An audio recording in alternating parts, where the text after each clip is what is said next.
This is the White Coat Investor Podcast, Milestones to Millionaire, celebrating stories of success along the journey to financial freedom.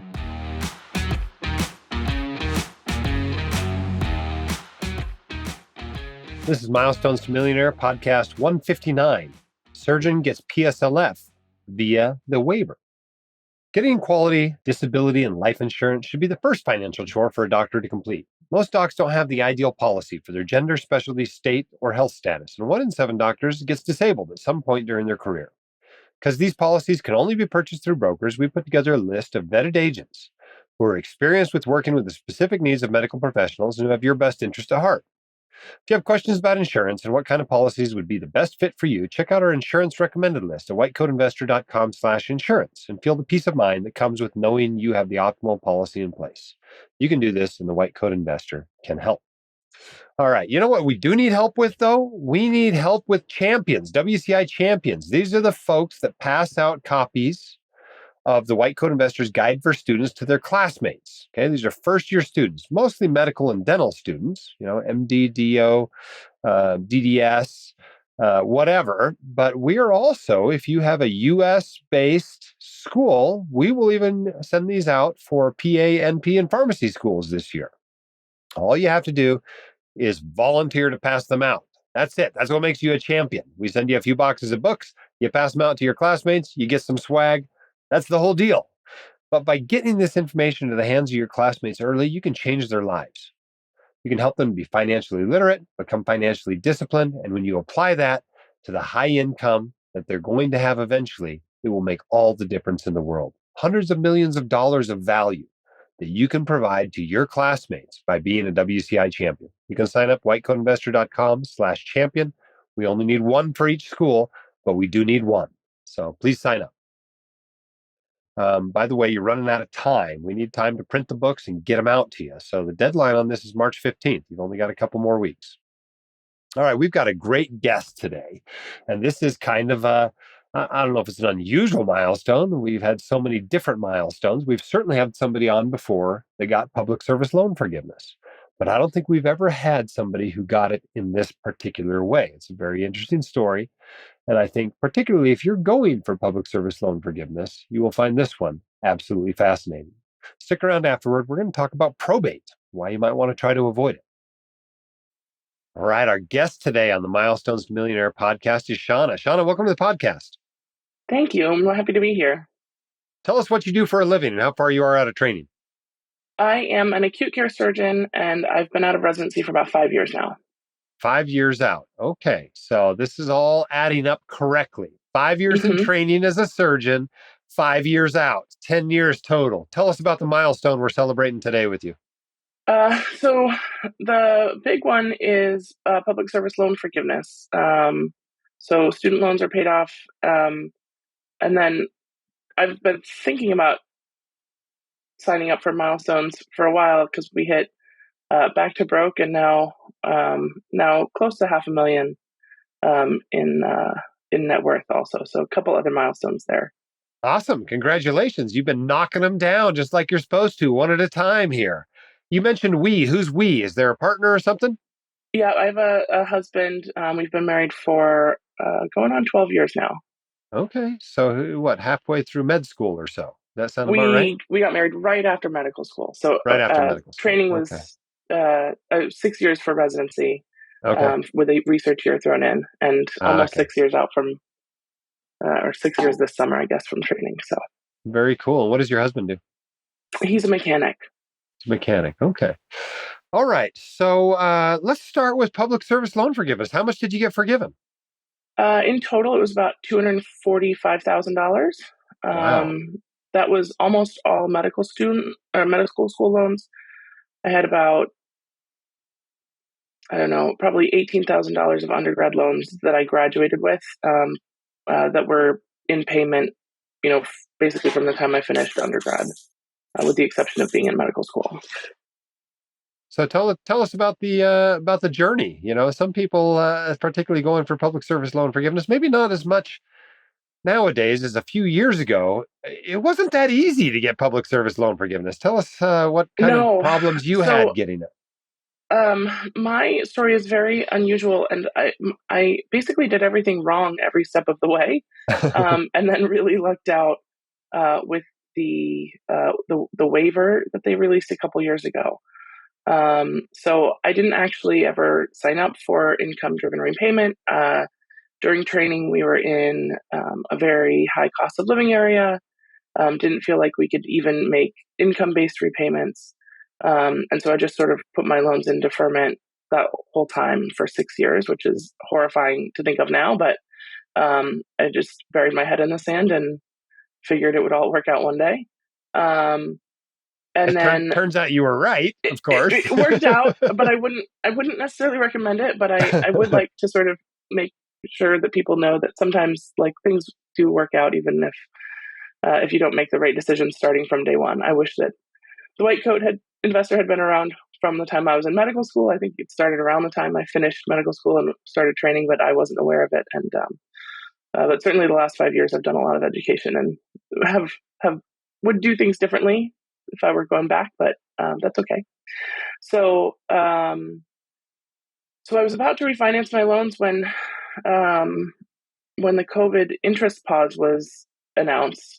In fact, fielded a phone call from like the person I was working with to refinance maybe a month into that 0% pause. And I said, I'm going to wait just a little bit and see what happens rather than refinancing. And then a little bit later, they announced the waiver. And as sort of details about the waiver came out, I thought, oh, maybe I can just get my undergrad loans forgiven. I've paid on those for 10 years. And then more information came out that they would consolidate everything together and credit the longest payment history. And then sort of with that, all of my loans would get lumped together. And so it was a pretty painless process for me because I was quite close to that 10-year mark of payments by the time I even applied. I think I applied for consolidation in like November or December of 2021. Submitted the PSLF application in January. And then 6 or 9 months later, something like that, everything was forgiven. Wow. So this is pretty wild. I mean, how many years did you actually make payments on your medical school loans? You're talking about being in deferment for 5 or 6 years, and the student loan holiday was like 3.5 years. How many years of payments did you actually make on those I student only loans? ended up making payments from about like December of 2019 to, whenever the pause went into effect, so March of 2020. March, yeah, like so 4 maybe, months. Like a year and 4 months, but yeah, not a lot of time. And at the time, we bought a house when I moved for my attending job, which is also not the right move for everybody. It was the right move for us, but it's not the right move for everybody. And so I sort of put everything like on the lowest payment possible, that like 30-year extended graduated repayment, which would not for everybody. It worked out in my favor, but so I really paid very minimal on my loans at the end of the day. I think when I went back and did the math, I was paying my undergrad loans the whole time I was in residency. And that's what enabled you to get the rest forgiven, was you had all these payments that counted. Yeah. Exactly. It's an interesting loophole that really worked out well for you. Right. So that's, it worked out great for me. It's worked out well for other people that I've tried to encourage to look into this. So I have many friends who I've reached out to and said, hey, like, see if this will work for you. And for most people it has, which has been huge. And I think there's still, from what I understand, they've extended the consolidation waiver. So I think that there are still some people, if they're listening to the podcast, who might be, still have federal loans, look into whether they might still qualify for that. Yeah, I think currently it's going through April is my recollection. And by the time this runs at the end of February, that still gives people, at least all of March right. to still basically qualify in this way. Yeah, and my understanding is as long as they apply to consolidate before that deadline, everything else sort of should apply. So that might Did you have people. Any private loans or anything? I had maybe like a $10,000 or $15,000 private loan that I paid minimum payments on through residency, and then paid off, sort of prioritized paying that off earlier rather than my federal loans, because that was at a higher interest rate after I started working. And then actually, the medical school that I went to did institutional loans. So those were all subsidized at a lower interest rate than my federal loans. And so those I knocked out after the public service loan forgiveness. They were on just sort of an auto payment. Very So that was cool. So another. do you remember back when you were in medical school? How do you feel about, all this debt? You're borrowing hundreds of thousands of dollars. You remember how that felt? It felt there's part of me that wants to say it felt horrifying, but really it didn't. It just didn't feel real. It's monopoly money. Yeah, it just felt like monopoly money, and I wasn't. Certainly was not like extravagant as a medical student. I had friends who went on ski vacations, and like I never did any of that. Like it was a big deal that I went to a friend's wedding one year, and that was it. But I certainly, also probably could have done a little bit more to be more frugal. Looking back, turns out it worked out. It didn't really matter all that much, but it was definitely a head in the sand. Felt overwhelming, and I just had to kind of trust that one day I was going to come out and make enough money that it would all get paid off. And that was the case. If I hadn't been eligible for loan forgiveness, I would have refinanced and aggressively paid loans off, and probably still be paying them for another year or two. But I was sort of going to look at 5-year maximum term to do that. Yeah. Well, you've been doing a lot of other stuff. Let's turn now to some of these other things you've accomplished. I mean, when you came out of medical school, it sounds like your net worth was what, minus $250,000 or so. It was now, actually. Go ahead. Sadly, it was more than that. It was, it was probably closer to 350 total. Wow. Between other student loans. We had like loans on our cars. We had just probably closer to negative $350,000. And so I think, and you've gone from that to a positive $500,000 over the last 5 years. Yeah, and I was doing bad math when I said 500. It's a little bit more than that now, from appreciation on our primary house, and then also obviously like aggressively investing over the last few years. Also, we're actually even over the $500,000 mark. So it's quite a swing from negative 350 to over positive 500. Yeah, I mean that's almost $1 million swing in 5 years. How did you guys manage to do that? Well, we had a big shovel. So, surgeons' salaries are pretty reasonable. I worked a lot, sort of extra as well. And, we did a pretty reasonable job, I think, of automating savings, trying to save 20% of our net income, prioritizing paying off of any debts, and then also trying to enjoy life as we went along. We've had a rough few years family-wise. Both my husband's fathers have passed away, and so we have taken some time to time and money to spend time with family, to prioritize taking trips with family, making memories, and doing some things that if we were only focused on wealth accumulation, we probably wouldn't. But both of our dads died fairly young, and so we sort of try to find that balance of enjoying things while we have it and while we can, and while we have the people around to enjoy it with, and preparing for the future. When did you and your spouse decide we're going to take this money stuff seriously? We're going to try to get rid of our debts. We're going to try to, build wealth. When did you guys really kind of decide this is something we're going to do? It was really after I came out of training and we started what felt like real life, with a real job. My spouse is well compensated, so but I think especially in residency, you're just so focused on working and learning, and he was focused on working hard, works very hard, and long hours too, and we were just kind of treading water. And once we got that some time to breathe and to learn, I started devouring all the financial content I could. So, have read the White Coat Investor book, a lot of the blog posts on the Reddit community, listen to every podcast probably. So Very cool. Did you guys ever have a major disagreement about your finances, or have you kind of been on the same page the whole time? The only disagreement we had really was sort of the very early on disagreement where I, was told by my medical school financial aid counselor, "Oh, really look into this loan forgiveness thing. It's a new program, but try to make these payments." And my husband was sort of like, "I just don't think we can swing it with the cost of living. Like we just don't have the money to do it." But and that was probably the only thing that we had a disagreement on early on. Otherwise, we've been on the same page. We work together.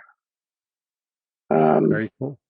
Yeah. So what's next for you guys in your financial goals? I mean, at the rate you're building wealth, you're going to be millionaires in a year or two. So, gosh, that's wild to think about. Millionaire doesn't mean as much today as it did 20 years ago, which is notable. We are currently building a house that will have space for my mother-in-law. So we're sort of, that's the biggest project right now. And that's more of a personal than a financial investment, but I think there will be some sort of positive financial implications there.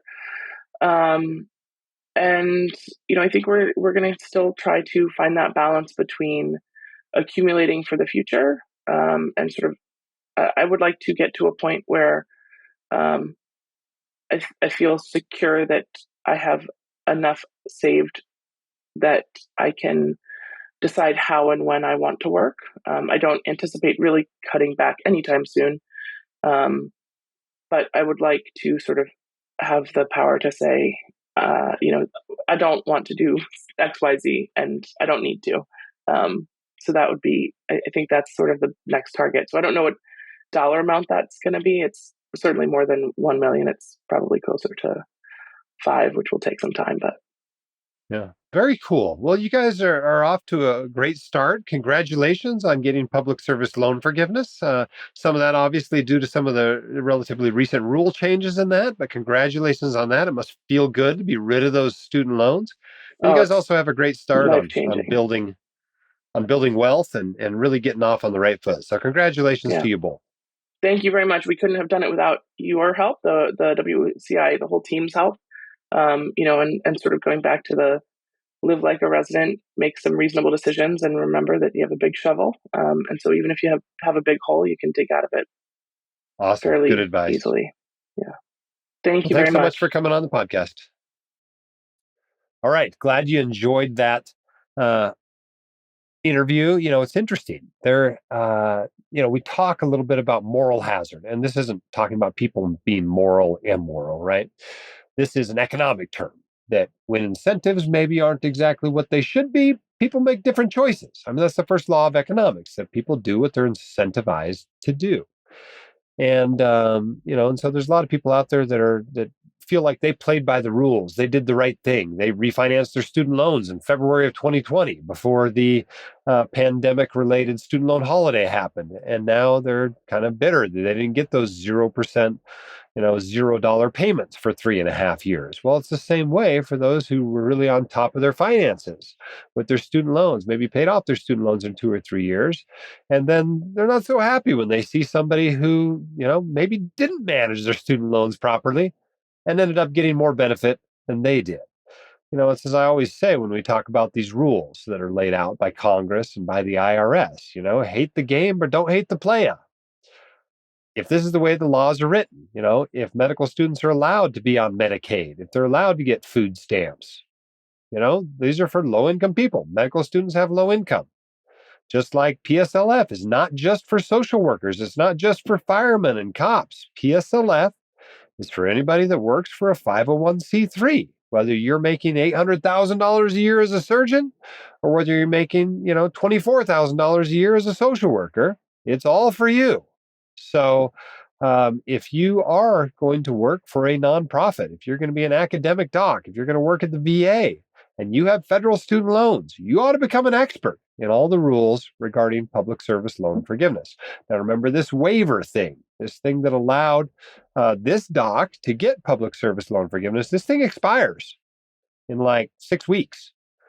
So if you are one of these people that qualifies because you've been making payments on undergrad and you can consolidate your loans and these sorts of things, you really need to get on it this month because it may not be extended again. It's been extended a few times, but it may go away. Particularly if the administration changes. That wouldn't surprise me at all. This fall, that this sort of expanded public service loan forgiveness benefit would go away. All right, I promised you at the top of the hour we were going to talk about probate. Okay, probate is the legal process for reviewing the assets of a deceased person and determining who the inheritors are.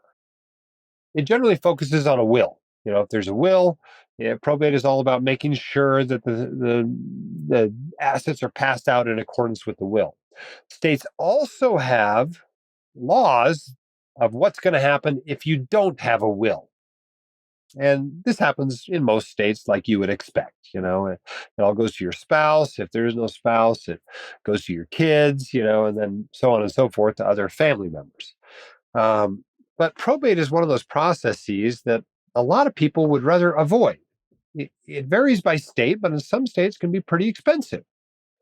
And it's a public process, so other people can find out what you own, what you were worth when you died.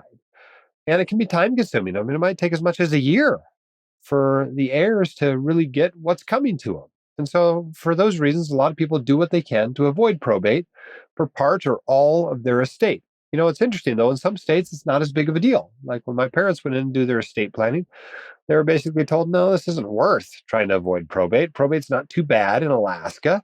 And we think you ought to just go through probate. Just get a will and go through probate. It's no big deal. And, so I had some questions about that because I'm the executor. But yeah, that was the way it worked out in Alaska. But that's not the case in all states. So some ways in which you can avoid probate. Well, one thing is you can give stuff away before you die, right? Particularly if you're nowhere near the estate tax exemption, you can give things away. It's very effective. Anything you gave away before you died doesn't go through probate. There is a downside to doing that. You lose the step up in basis at death. It's sometimes better for you to die and your heirs to get it with that step up in basis than for you to give it to them before they die. Like, this is a big mistake a lot of people make. They put their house in their kid's name, right? Or they have both names on it and they think they're going to facilitate things. Well, what happens is, that step up in basis at death goes away. That's not so good. All right, here's another way you can avoid it. If you're just not wealthy, you don't end up having to go through probate. In my home state of Utah, the limit is $100,000, not including vehicles registered in the state. If your net worth is less than that, you don't go through probate. And so that probably isn't going to work for most white coat investors. I hope it's not, but that is one option. Here's another option. You can have joint ownership, right? In community property states. There's a few of those, most of them in the Southwest, but also Louisiana and Wisconsin. Anything that's acquired during the marriage is considered to be owned equally by both spouses, 50-50, and both spouses may pass on their share of property to their chosen heirs, similar to tenancy in common titling. You can have community property with rights of survivorship. You can have joint tenancy with rights of survivorship, right? So this stuff isn't going through probate because there's a right of survivorship. It goes to the person who has that right of survivorship. Tenancy by the entirety. You've probably heard of. This is usually something used from an asset protection standpoint. And so, but it also, obviously keeps it out of probate if it's going to that married couple. Okay, so basically, leaving something to your spouse keeps it out of probate. Obviously, it's a much bigger deal when the second spouse dies, but that works fine for keeping things out of probate. For a lot of things, you just need to designate beneficiaries. Your retirement accounts, annuities, life insurance policies, designate a beneficiary, and that passes to them outside of probate. Doesn't have to go through probate. Even for taxable accounts, brokerage accounts, and bank accounts, a lot of times you can title them with a payable on death designation. So it just automatically goes to that person rather than having to go through probate. Sometimes it's called a transfer on death account. Another commonly used technique is a revocable trust. A revocable trust, you can put stuff in, you can take it out, no problem. You can use it however you like. Taxes on that asset are payable on your personal tax return. But the point of a revocable trust is it helps avoid probate. So anything that's in the trust is distributed in accordance with the instructions in the trust, rather than going through probate. So it's a good way you can get some privacy, maybe reduce costs, and distribute it, probably most importantly, faster after the time of death. Obviously, any other trust, an irrevocable trust, is just like giving money away, right? It's no longer yours, it's no longer in your estate, it doesn't go through probate, it's distributed in accordance with the rules of the trust. Now, you can get into some, more big ticket items to avoid probate, a little bit more complexity in your financial life, but you can use a family limited partnership or a family limited liability company. These sorts of structures also help to avoid probate. A lot of times they can facilitate estate planning. They may be able to help with estate taxes. They have some asset protection benefits as well. But those are kind of all the ways to avoid probate.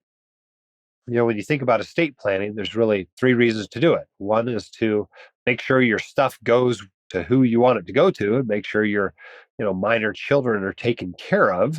You designate somebody to take care of them as well as somebody to manage the assets.